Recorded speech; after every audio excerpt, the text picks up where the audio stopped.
Good morning. पिछले videos में हम कछवाहा राजवंश के विषय में अध्ययन कर रहे थे, जिसे आज हम महाराजा सवाई प्रताप सिंह से कंटिन्यू करेंगे। महाराजा पृथ्वी सिंह की निसंतान मृत्यु हो जाने पर उनके छोटे भाई प्रताप सिंह 16 अप्रैल 1778 ईस्वी को जयपुर के राज सिंहासन के मालिक बने। सवाई प्रताप सिंह के शासन ग्रहण करने के कुछ समय बाद ही मुगल सेनापति नजफ खान ने अक्टूबर 1780 ईस्वी में जयपुर पर आक्रमण कर उसे घेर लिया।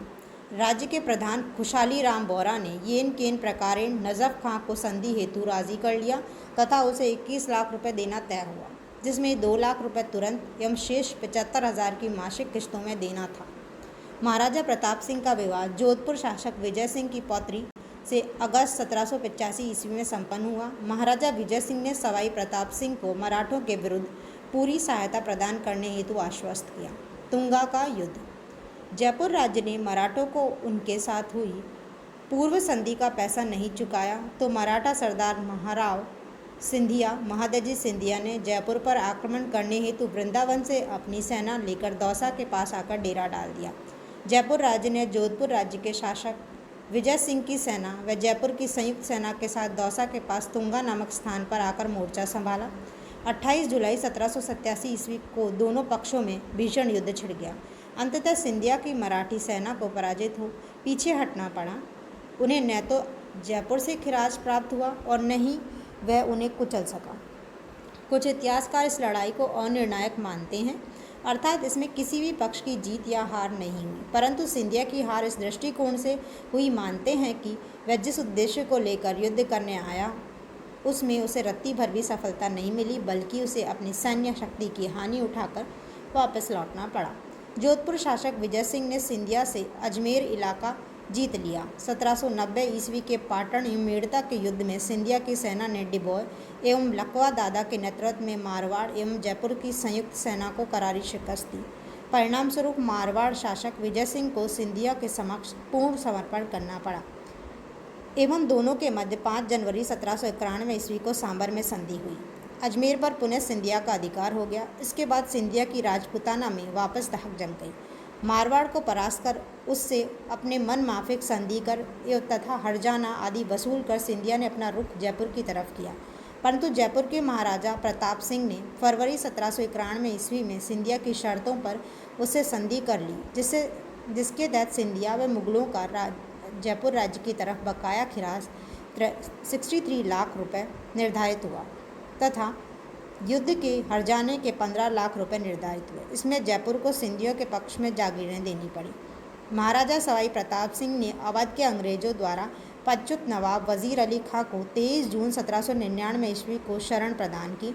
जब अंग्रेज सरकार ने प्रताप सिंह से वजीर अली को उनके सुपुर्द करने को कहा तो प्रताप सिंह ने वजीर अली को अंग्रेजों को सौंप दिया।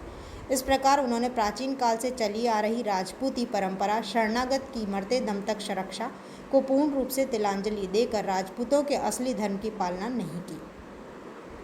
1799 ईस्वी में आयरलैंड के सेनानायक जॉर्ज टॉमस ने खेतड़ी के ठाकुर के साथ जयपुर राज्य के शेखावाटी इलाके पर आक्रमण कर दिया, जहां फतेहपुर के युद्ध में जयपुर को सेना भारी क्षति उठानी पड़ी। मार्च 1800 ईस्वी में महाराजा प्रताप सिंह द्वारा सिंधिया को 1791 ईस्वी की संधि के अधीन तय जुर्माना चुकाने से इनकार कर दिया गया। सिंधिया ने लकवा दादा के सेनापतित्व में जयपुर रियासत के मालपुरा टोंक पर अप्रैल 1800 ईस्वी में आक्रमण कर दिया। मालपुरा के इस युद्ध में महाराजा प्रताप सिंह की पराजय हुई एवं उसे 25 लाख रुपए खिराज के देने पड़े। अंत में मराठों की चौथ वसूली से तंग आकर सवाई प्रताप सिंह ने अंग्रेजों से सहायक संधि करने हेतु प्रस्ताव किया, परंतु उस समय अंग्रेजों ने उस पर कोई ध्यान नहीं दिया। महाराजा सवाई प्रताप सिंह का योगदान। महाराजा सवाई प्रताप सिंह एक लेखक, कवि, संगीतज्ञ एवं शिल्पशास्त्र के अच्छे ज्ञाता एवं विद्वान, शिल्पियों एवं कलाकारों को आश्रय प्रदान करने वाले शासक थे। उनके काल में राज्य में कला, संगीत, शिल्प, साहित्य सृजन आदि सभी क्षेत्रों में उनके समुचित प्रोत्साहन दिए जाने के परिणाम स्वरूप पर्याप्त उन्नति हुई। उनके शासनकाल में इस क्षेत्र में हुई प्रगति को अलग अलग शीर्षकों से निम्न प्रकार वर्णित किया जा सकता है। साहित्य। महाराजा प्रताप सिंह अपने पूरे शासनकाल में युद्धों में उलझे रहे, फिर भी उनके एक अच्छा विद्यानुरागी एवं शिल्प प्रेमी होने के कारण जयपुर राज्य में साहित्य, कला एवं संस्कृति तथा शिल्प की अच्छी उन्नति हुई। सवाई प्रताप सिंह न केवल विद्वानों, शिल्प शास्त्री एवं संगीतज्ञों के आश्रयदाता थे, बल्कि स्वयं भी एक अच्छे लेखक एवं कवि थे। वे स्वयं ब्रजनिधि नाम से ढूंढाड़ी एवं ब्रजभाषा में काव्य रचना करते थे। उन्होंने ब्रजनिधि मुक्तावली, ब्रज श्रृंगार, ब्रजनिधि पद, प्रीतिलता, प्रेम प्रकाश, प्रीति पच्चीसी, प्रेम पंथ, दुख हरण वेली, स्नेह संग्राम, मुरली विहार, फाग रंग, रंग चौपड़ एवं रमक झमक बत्तीसी आदि काव्य ग्रंथों की रचना की। प्रताप सिंह के काव्य गुरु गणपति भारती। नेक्स्ट है संगीत। महाराजा प्रताप सिंह के संगीत गुरु उस्ताद चांद खां थे। स्वयं की संगीत के प्रति अत्यधिक रुचि होने एवं संगीत का पर्याप्त ज्ञान होने के कारण के शासनकाल में संगीत के क्षेत्र में अच्छी उन्नति हुई। इनके दरबारी कवि पुंडरीक विट्ठल ने नर्तन निर्णय, ब्रजकला निधि, राग चंद्रसेन आदि संगीत ग्रंथों की रचना की एवं राधा कृष्ण ने राग रत्नाकर ग्रंथ की रचना की। प्रताप सिंह के दरबार में 22 विभिन्न क्षेत्रों के संगीतज्ञों एवं गुणीजनों की एक मंडली संगोष्ठी थी, जो गंधर्व बाईसी के नाम से प्रसिद्ध थी। महाराजा ने प्रसिद्ध संगीतज्ञ ब्रह्मर्षि ब्रजपाल भट्ट के नेतृत्व में एक संगीत सम्मेलन आयोजित करवाया तथा प्रसिद्ध संगीत ग्रंथ राधा गोविंद संगीत सार का लेखन कार्य करवाया। चित्रकला, कला, संगीत एवं साहित्य की अन्य विधाओं के साथ साथ प्रताप सिंह चित्रकला के भी अच्छे अन्वेषक थे। उनके शासनकाल में राधा कृष्ण की लीलाओं, 12 मासा, नायिका भेद आदि विषयों का चित्रण पर्याप्त मात्रा में हुआ। इनके समय राग रागनियाँ, रामायण, भागवत, दुर्गा सप्तशती एवं गीत गोविंद आदि पर भी अनेक चित्र चित्रित किए गए। भगवान कृष्ण के गोवर्धन धारण का अति सजीव चित्रण इन्हीं के काल की चित्रकला की विशेषता के द्योतक हैं। स्थापत्य, महाराजा सवाई प्रताप सिंह एक अच्छे कवि, संगीतज्ञ एवं साहित्यकार होने के साथ साथ वास्तुकला में भी अत्यधिक रुचि रखते थे। इन्होंने 1799 ईस्वी में जयपुर में 5 मंजिले प्रसिद्ध हवा महल का निर्माण करवाया, जो आज भी इनकी वास्तुकला की विश्व भर में अमिट छाप लिए खड़ा है। हवा महल का निर्माण वास्तुविद लालचंद की देखरेख में करवाया गया। इसका हवा महल नाम इसलिए पड़ा कि इसमें इतनी खिड़कियां हैं तथा इनमें इतनी शीतल हवा आती है कि गर्मी का एहसास नहीं होता। हवा महल के बाहर की बनावट भगवान कृष्ण के मुकुट की आकृति के समान है। प्रताप सिंह ने जयपुर के संस्थापक सवाई जयसिंह द्वारा निर्माण प्रारंभ किए गए जल महल का निर्माण कार्य पूर्ण करवाया। 1 अगस्त 1803 ईस्वी को महाराजा सवाई प्रताप सिंह का देहावसान हो गया। महाराजा जगत सिंह द्वितीय 1803 से 1818 ईस्वी। महाराजा सवाई प्रताप सिंह की 1 अगस्त 1803 ईस्वी को मृत्यु हो जाने के बाद उनके पुत्र जगत सिंह 2 अगस्त 1803 ईस्वी को जयपुर के राज सिंहासन के स्वामी बने। इनका जन्म 25 मार्च 1786 ईस्वी को हुआ। 1803 ईस्वी में ही मेवाड़ महाराणा भीम सिंह की पुत्री कृष्णा कुंवरी के विवाह को लेकर जयपुर एवं जोधपुर राज्यों के मध्य उत्पन्न वैमनस्य से भयंकर युद्ध हुआ। महाराणा भीम सिंह ने अपनी पुत्री कृष्णा कुंवरी का संबंध मारवाड़ के शासक भीमसेन से तय किया था, परंतु 1803 ईस्वी में महाराजा भीम सिंह का निधन हो जाने पर यह संबंध जयपुर के महाराजा जगत सिंह से तय कर दिया गया। मारवाड़ के नए शासक महाराजा मान सिंह ने इस पर आपत्ति जताई और कहा कि कृष्णा कुंवरी का नारियल जोधपुर आया था, अतः उसका विवाह भी जोधपुर ही होगा, अन्यत्र नहीं। फलस्वरूप जयपुर जोधपुर में मार्च 1807 ईस्वी में गिंगोली पर्वतसर के पास के मैदान में युद्ध हुआ, जिसमें जयपुर की सेनाओं ने जोधपुर के महाराजा मान सिंह की सेना को करारी शिकस्त दी। परंतु यह वैमनस्य यहीं खत्म नहीं हुआ। अंततः अमीर खां पिंडारी के दबाव में महाराणा भीम सिंह द्वारा अपनी राजकुमारी को जहर दिया गया। तभी जाकर जोधपुर एवं जयपुर के बीच का यह झगड़ा समाप्त हुआ। महाराजा जगत सिंह का अपनी पासवान व नर्तकी रस कपूर से अत्यधिक प्रेम होने के कारण इनकी अत्यधिक बदनामी हुई। उसके प्रभाव में रहकर इन्होंने न केवल अपनी रानियों बल्कि राज्य के कई सरदारों सामंतों का अपमान करने में भी कोई कसर नहीं छोड़ रखी। रस कपूर के मोह पाश में इन्होंने राज्य के खजाने को लुटाकर खाली कर दिया। अंततः रस कपूर को नाहरगढ़ दुर्ग में कैद करने के बाद ही राज्य में कुछ व्यवस्था बनी। 12 दिसंबर सन 1818 ईस्वी को इन्होंने मराठों एवं पिंडारियों के आक्रमणों व लूट खसोट से सुरक्षा हेतु अंग्रेजी सरकार से आश्रित पार्थक्य की संधि कर ली। 21 दिसंबर 1818 ईस्वी को जगत सिंह द्वितीय का निधन हो गया।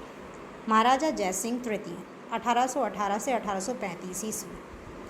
महाराजा जगत सिंह द्वितीय के निधन के बाद कोई वारिश न होने पर राज्य के सरदारों ने नरवर के जागीर मोहन सिंह को जयपुर के सिंहासन पर बैठाया, परंतु राज्य के अधिकांश जागीरदार एवं सामंत नरवर के मोहन सिंह को गद्दी पर बैठाने के विरोधी थे, क्योंकि उनका कहना था कि ईसरदा, बरवाड़ा आदि जागीरदारों के होते हुए दूर के रिश्ते के नरवर के व्यक्ति का गद्दी पर अधिकार नहीं हो सकता। इसी विवाद के दौरान स्वर्गीय जगत सिंह की भटियानी रानी के गर्भवती होने की सूचना मिली।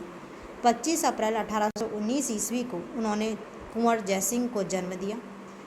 उसी दिन से ये जयपुर के राज सिंहासन पर बैठाए गए। इनके अवयस्क काल में शासन के प्रबंधन में इनकी माता भटियानी रानी एवं जगत सिंह की पासवान रूपा बढ़ारण का अत्यधिक हस्तक्षेप रहा। राज्य के आदेश उसी रूपा बढ़ारण के माध्यम से दिए जाते थे। इन महाराजा जयसिंह तृतीय का देहांत अल्पावस्था में 6 फरवरी 1835 ईस्वी को हो गया। महाराजा सवाई राम सिंह द्वितीय 1835 से 1880 ईस्वी। महाराजा राम सिंह अपने पिता जयसिंह तृतीय की मृत्यु के बाद 16 माह की आयु में जयपुर के महाराजा बने। महाराजा के नाबालिग होने के कारण ने ब्रिटिश सरकार ने अपने संरक्षण में ले लिया। इनके समय मेजर जॉन लुड्डो ने जनवरी 1843 ईस्वी में जयपुर का प्रशासन संभाला तथा उन्होंने सती प्रथा, दास प्रथा एवं कन्यावध, दहेज प्रथा आदि पर रोक लगाने के आदेश जारी किए। महाराजा राम सिंह को वयस्क होने के बाद शासन के समस्त अधिकार दिए गए। 1857 ईस्वी के स्वतंत्रता आंदोलन में महाराजा राम सिंह ने अंग्रेजों की भरपूर सहायता की। अंग्रेजी सरकार ने इन्हें सितार-ए-हिंद की उपाधि प्रदान की। 1870 ईस्वी में गवर्नर जनरल एवं वायसराय लॉर्ड मेयो ने जयपुर एवं अजमेर की यात्रा की। दिसंबर 1875 ईस्वी में गवर्नर जनरल लॉर्ड नॉर्थब्रुक तथा फरवरी 1876 ईस्वी में Prince of Wales Prince Albert, बाद में सम्राट एडवर्ड सप्तम के बने, ने जयपुर की यात्रा की। इनकी यात्रा की स्मृति में जयपुर में अल्बर्ट हॉल का शिलान्यास 1876 ईस्वी को प्रिंस अल्बर्ट के हाथों से करवाया गया। अल्बर्ट हॉल का निर्माण स्थापत्य की हिंदू, मुस्लिम एवं ईसाई शैलियों के सम्मिश्रण से बनाया है। अल्बर्ट हॉल आकार में पिरामिड के आकार का एवं बनावट में लंदन के ओपेरा हाउस से समानता रखता है। अल्बर्ट हॉल की भित्तियों पर उस समय के प्रसिद्ध चितेरे बसावन, लाल, मशकिन एवं मुकुंद आदि ने उम्दा चित्रकारी की है। इसकी दीवारों पर बनाए गए 6 आदमकद प्रमुख चित्र अग्र प्रकार हैं। फर्स्ट, युधिष्ठिर का द्यूत खेल, दमयंती का स्वयंवर, हनुमान द्वारा लंका दहन, चंद्रहास, राजा मूढ़ध्वज का यज्ञ, अनुसाल का श्वेत घोड़े को ले जाने का दृश्य आदि। इसी समय महाराजा सवाई राम सिंह द्वारा जयपुर की सभी इमारतों का गुलाबी रंग करवाया गया। इसी वजह से बाद में जयपुर को गुलाबी नगरी कहा जाने लगा। 1857 ईस्वी में महाराजा द्वारा राज्य में कला एवं नृत्य के प्रोत्साहन हेतु जयपुर में मदरसा-ए-हुनरी खुला। 1865 ईस्वी में इनका नाम Maharaja school of arts and craft रख दिया गया, जो वर्तमान में Rajasthan school of arts and craft के नाम से प्रसिद्ध है। महाराजा सवाई राम सिंह ने सन 1879 ईस्वी में चांदी की टकसाल जयपुर में रियासत के पहले रंगमंच राम प्रकाश थिएटर की स्थापना करवाई। इन्होंने 1 मार्च 1861 ईस्वी को जयपुर में मेडिकल कॉलेज खोला, परंतु विद्यार्थियों की संख्या कम होने के कारण 1868 में से बंद करना पड़ा। इनके समय सन 1844 ईस्वी में जयपुर में महाराजा कॉलेज तथा संस्कृत कॉलेज तथा महाराजा लाइब्रेरी का निर्माण हुआ। महाराजा कॉलेज के प्रथम प्राचार्य पंडित शिवदीन बनाए गए, जो कॉलेज की स्थापना में महाराजा के बराबर के सहयोगी रहे। यह कॉलेज उत्तरी भारत के सबसे पुराने कॉलेजों में शुमार है। महाराजा राम सिंह ने उस समय के कई डकैतों को कैद कर कठोर सजाएं मुकर्रर की, जिससे राज्य में चोरी डकैती का आतंक कम हुआ। सन 1869 ईस्वी में महाराजा सवाई राम सिंह द्वितीय गवर्नर जनरल एवं वायसराय की परिषद में सदस्य मनोनीत किए गए। महाराजा राम सिंह के काल में जयपुर की काफ़ी तरक्की हुई।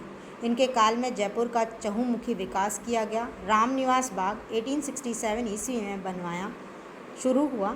इनके काल को जयपुर की उन्नति का स्वर्ण युग कहा जाता है। ये वेश बदलकर ऊँटों पर बैठकर रियासत में भ्रमण कर जनता के दुख दर्द की वास्तविक स्थिति का पता लगाते थे।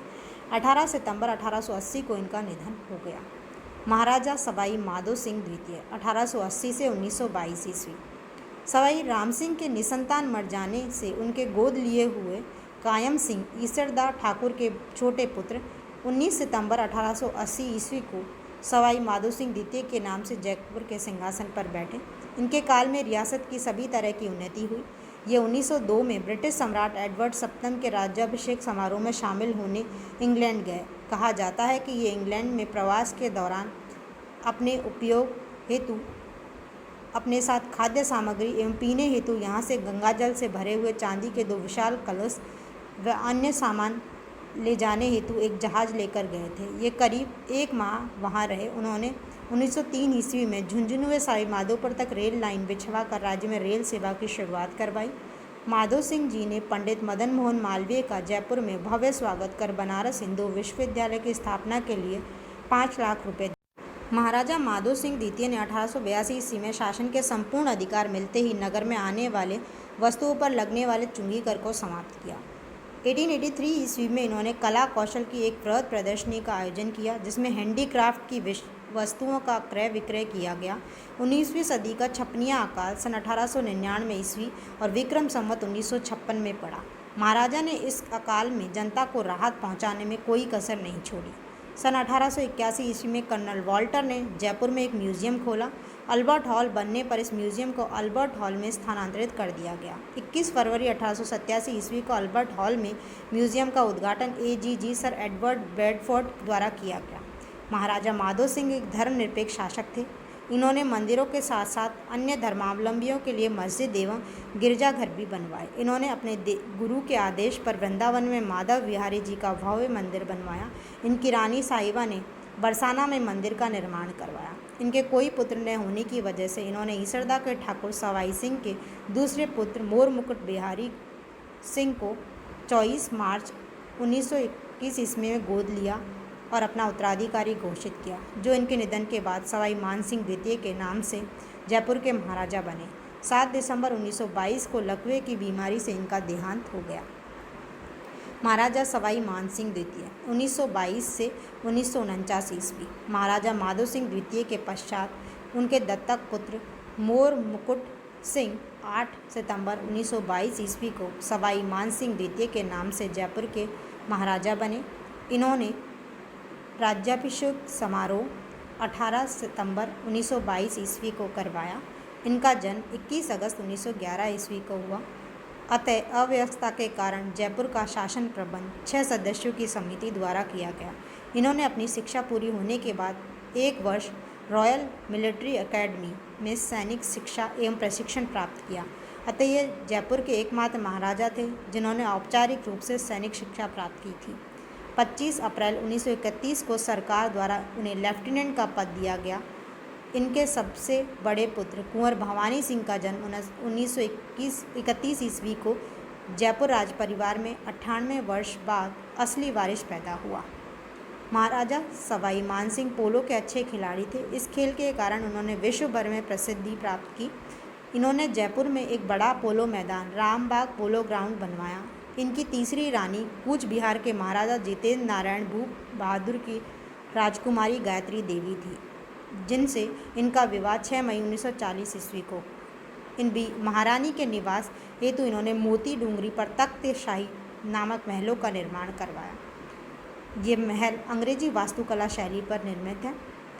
महाराजा मानसिंह एक अच्छे विमान चालक भी थे। जयपुर का सांगनेर हवाई अड्डा इन्हीं की देन है। द्वितीय विश्व युद्ध में इनकी सेना अंग्रेज सरकार की सहायतार्थ बर्मा, इटली, मिस्र, लीबिया, साइप्रस आदि देशों में लड़ने गई थी। देश के स्वतंत्र होने के बाद 30 मार्च 1949 ईस्वी को जयपुर रियासत का वृहद राजस्थान में विलय कर दिया गया तथा इनके राजस्थान का पहला राज प्रमुख इन्हें ही बनाया गया। 1 नवंबर 1956 ईस्वी तक इस पद पर रहे। उसके बाद राज्यपाल का पद सृजित किया गया। 24 जून 1970 ईस्वी को लंदन में पोलो खेलते हुए हृदय गति रुक जाने से इनका देहांत हो गया। इनकी हार्दिक इच्छा यही थी कि उनका निधन पोलो खेलते हुए हो तो उन्हें प्रसन्नता होगी।